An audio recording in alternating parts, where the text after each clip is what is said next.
Wow. Wow. Oh, yum. Oh my God. There's a line for Smells so good. Kind of like lemongrass, actually. Yeah. Okay, how we use this tree is that we get some lemongrass. You get a few of those leaves, you boil it together with water. You can drink it as a normal tea. It tastes very good. Yeah. Or if you have a fever, you drink it and sweat it up in 15 to 20 minutes. It do grow the lime fruit, but right now we're not in the season. The tree over here with the fruit that look like coconut, we call them cannonball.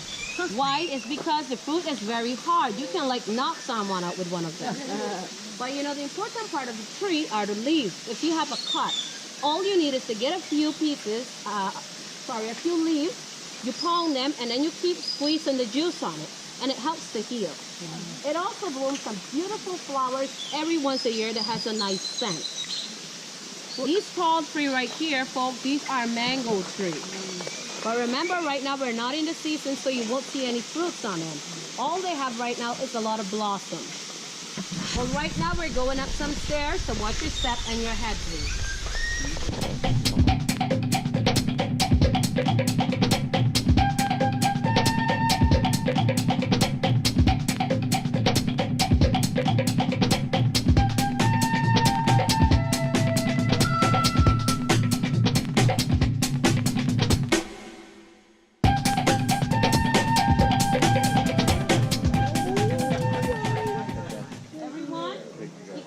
Cold-blooded creature, they need a lot of sun to warm it up and also to digest their food.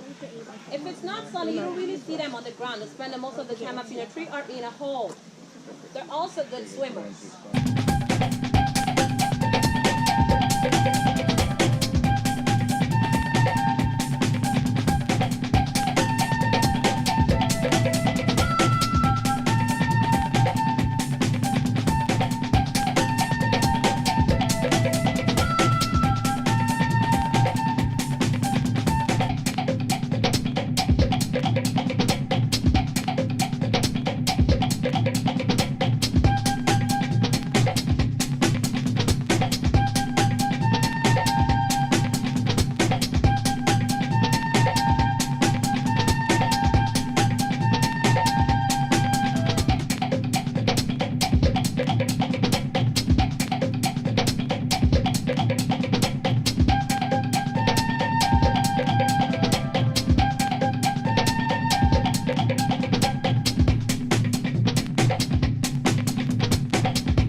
You like the monkeys?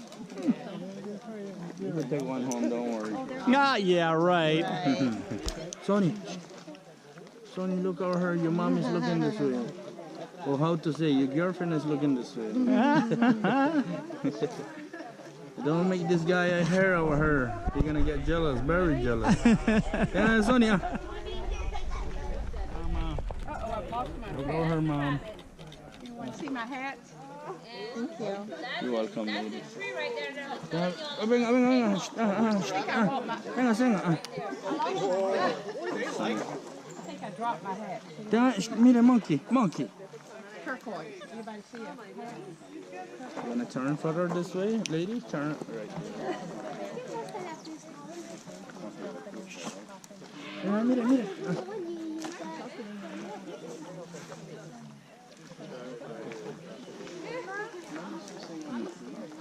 Sonny, relax right there, Sonny.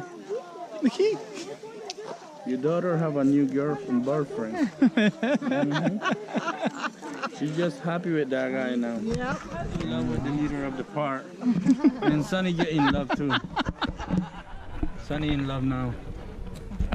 Sonny in heaven now with that lady.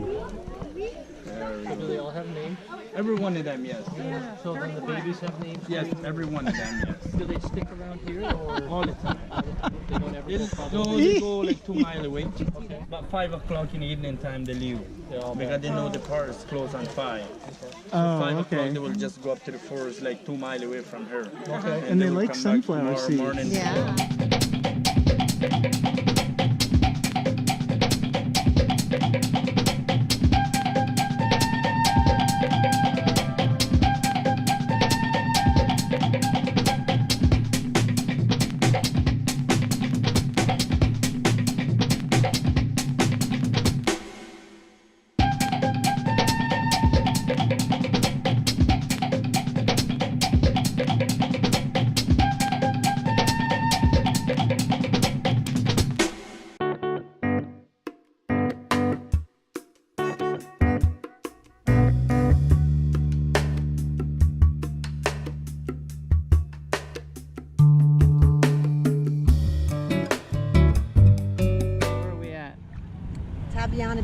in Roatan, Roatan, Honduras.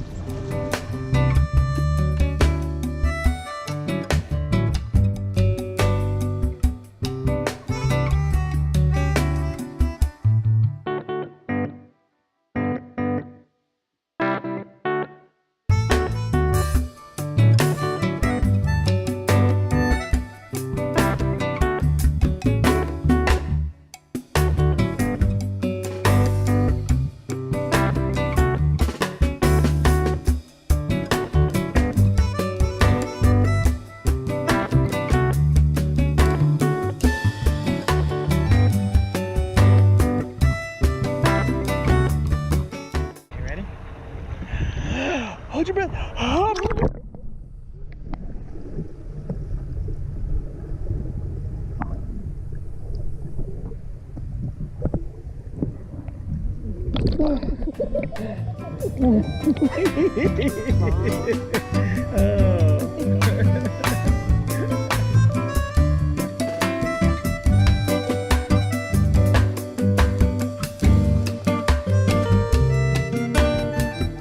Climbing back up. This isn't our beach anymore? Nope. Well, isn't the water international? It's just the beach?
But in captivity, they could live over eternity.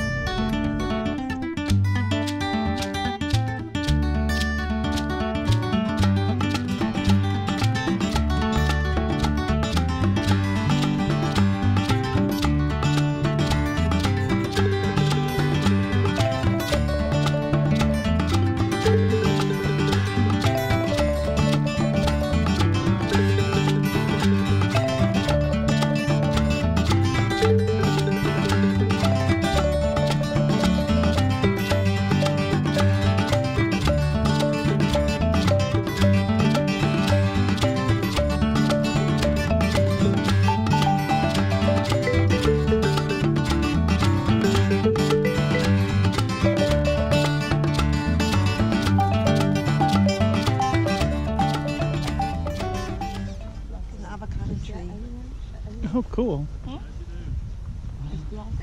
Avocado period.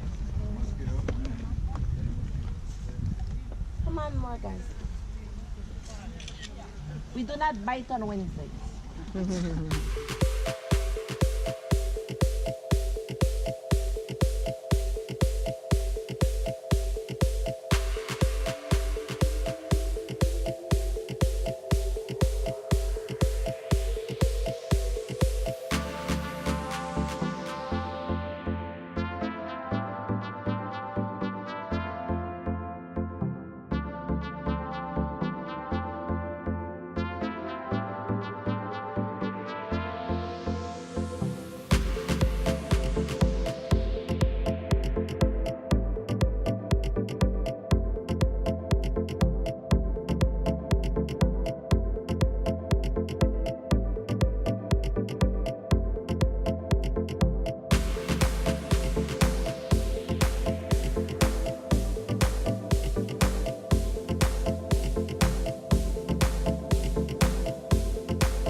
one of two things.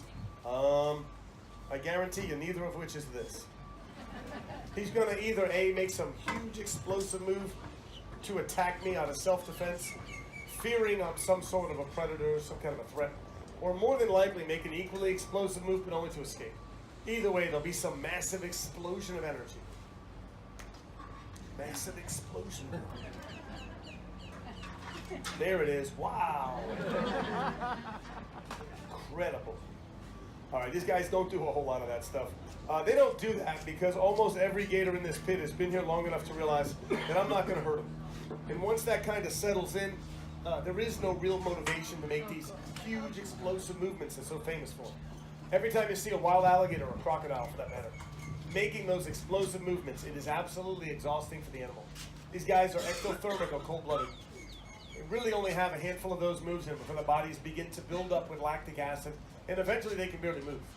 So if these guys all know that the worst possible outcome that could ever happen is me sitting on their back over here for about 10 minutes, telling some really bad jokes, it is not worth fighting me all out for the next 15 minutes, then being totally exhausted for the next hour or two, while that lactic acid slowly remetabolizes. Just not worth the trade-off. If there's one thing they're good at, besides ruining my life, it's conserving energy. You look at a gator like Stumpy behind me, or Godzilla, Hector, Target, Boris the Blade, Swamp Thing. These guys can easily go 4 or 5 months with no food at all. This is what they do for a living, and they're really, really good at it. Doesn't mean they love me and we're friends, and we take windy walks together at night. Trust me, Stumpy doesn't love me. Not like he used to. You know, I still remember a time when you and I would just, we used to sit and we would talk for hours. You know, and now it's like we don't even communicate. Look, even now, I try to reach out and you withdraw. You know, I can't fix it if I don't know what's broken. Please say something. I'm giving up on you.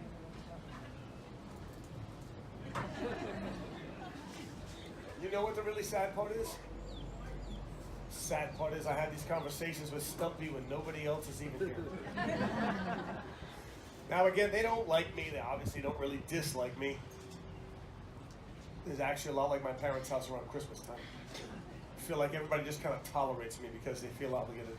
Now I do have a certain rotation system I use to try to make sure each gator only does one show throughout the day. It's actually Zeus's show. So if I can get him out before he buries himself behind 7 over there. What are you doing, Ric Flair? Excuse me, Ric Flair. Come on, Zeus. Now listen, I'm going to be honest, okay? This gator's been dead for 2 weeks. Hey, until he starts to stink, I'm going to keep using him. Playing dead is Zeus's best trick. This is also how we plant flowers down here. You notice the nice rose he makes. Thinking about putting some begonias in here. It's a joke, you can't plant begonias in sand. Everybody knows that. Come on, Zeus. All kidding aside, this is the laziest alligator I've ever had in my entire life, and it's not even close. And that says a lot because I have Godzilla over there, who's pretty dang lazy. Come here, Zeus. Ooh, sorry, Stumpy. Maybe you should have put a ring on it. Now, if you're a Seminole warrior, let's say back in the 1800s, and you're out catching alligators, you're doing that to feed your family, but you always want to catch them alive. Alligator meat does spoil very quickly in the hot Florida sun. So the first thing you'd want to do, obviously, is tie the jaws shut. A gator this size has about 2,000 pounds of crushing power per square inch, and the jaw is enough to crush any bone in the body. Tying them by yourself could be a little challenging. You do need 2 hands to tie a good knot. And something has to hold the mouth closed while you're doing that. You risk losing your fingers in the process. So the Seminoles came up with a technique we now refer to as bulldogging. Hold the jaws closed with your chin in your chest. That would free your hands up, give you time to take out leather or rope and tie a knot. If you want to take a picture, wait till both arms go out to the side, or you see the blood pouring down my throat. It's like me right now. This could look exciting. Instead, it looks like I'm trying to wash a Great Dane in a bathtub. This is the most he's ever moved. This is impressive. See, a little challenge will help you out in life. All right. Can we just do the stupid trick? You know I love you, but kid. Can I take your pictures quickly, please? Open the alligator's mouth, showing all 80 teeth. He's got 40 teeth on top and 40 teeth on the bottom. If you look in the back of his throat, it appears he has little to no throat opening. He has an oversized palatal valve or glottis, which allows him to go into water, capture food without drowning. He would usually then surface above the water to swallow that food. Likes to make it look dangerous sometimes. Bit of a showman. Suitcase thing can still happen, my friend. I make one phone call, you're full of zippers. I can have you in check baggage by next Thursday. That's a joke. You know I love it. All right. By the way, you're 0 for 2 in applause. I'm just saying. This is not your best work. Ah, yes. More pity applause. We'll both be in therapy after this one. All right. Last trick we're going to do is what's called a face-off, because if by chance I do mess up. Oh. Hey, this will also going to show you exactly what a bachelor's degree in psychology is now worth. At the University of Massachusetts, anyway. My parents wasted a lot of money on college. They don't really appreciate the fact I make bad jokes about it in an alligator pit. I'm 51 years old. My dad's still telling me to give him his money back. Trust me, that would never happen. Last trick, no hero stuff.